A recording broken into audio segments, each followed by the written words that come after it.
Hi, my name is Thierry Gibralta, and in today's video we're going to talk about Fujifilm rumors.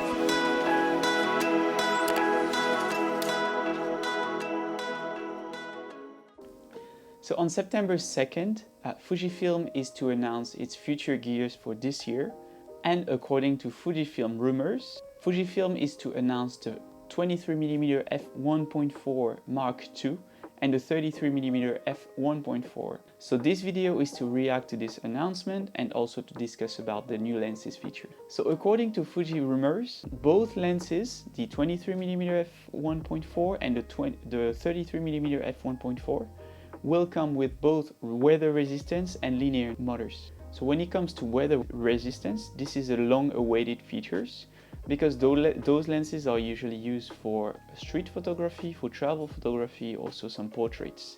And having lenses that don't have weather resistance is quite limiting in its use. Adding weather resistance to a lens doesn't impact dramatically its size. So this feature is for me just a big advantage and a feature that is expected in modern lenses. So I think that having this feature is a great point for new Fujifilm lenses, and I expect them to have this feature, the weather resistance, on all their lenses in the future. When it comes to linear motor basically allows you to improve the autofocus speed and also to decrease the noise related to the autofocus rate. So this allows you to miss less shots and also to use the lenses for videos. So this is a great feature. However, I think that we have to also consider the drawback of this. As I said, those lenses, those focal lenses, are used for travel, for street, for documenting, right, in general. And in those particular cases, you want small lenses, as small as possible, right? But adding linear motor to these lenses usually increase their sizes compared to their counterpart. So this might be a point to consider when it comes to upgrading or changing to the Mark II and the 33mm f1.4 from the 35mm f1.4. Having those lenses released, does it mean that you automatically need to change to the Mark II version? Well, it really depends on your use, in my opinion. If you're okay with your 23mm and your 35mm, and if you don't necessarily need the weather resistance, or if you're okay with the autofocus speed, in my opinion, on paper, just having a better autofocus and weather resistance, if you don't need those, doesn't justify the upgrade. However, for me, in my use case, which is street photography and travel photography, I definitely appreciate the weather resistant aspect, but I still have some reserve when it comes to the size of the lens, because when it comes to my 35mm and when I shoot in the street, I definitely want to carry a really light camera and lens combo with me. So yeah, I really hope that Fujifilm is able to include linear motors in a compact body. Otherwise, I will need to think a bit more about my use case and whether or not I want to pack a bigger combo when I go out shooting in the streets.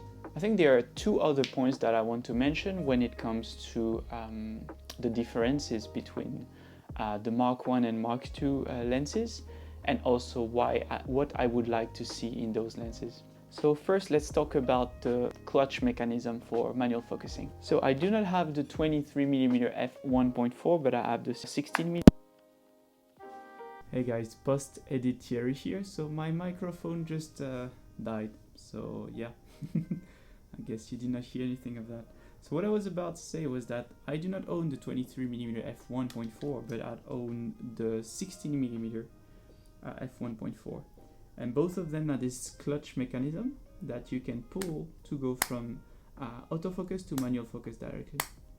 So because Fujifilm is adding the linear motor technology to those lenses, I think it would be a great addition to have the clutch mechanism added to both the 23 and the 33mm f1.4 to be a great tool for filmmakers who wants to use those particular lenses. So when it comes to image quality, I trust Fujifilm to release two lenses that are really sharp and great quality, as they usually do. But It's true that the 35mm has a particular place in some users' heart rate. It's not that it's super sharp, but it has some character to it, some particular grain, some particular imperfection that makes it interesting to shoot with. So taking this into consideration, even if the 33mm f1.4 is a perfect lens with a perfect sharpness and image quality, contrast, colors, it might not be a good replacement of the 35mm f1.4 for some people because of this particular point. I'm still waiting to see and to test those particular lenses, to compare them. I will definitely do this, and if you want to see this video, make sure to subscribe to the channel. Until I can test both lenses and compare them, I cannot really give my verdict yet.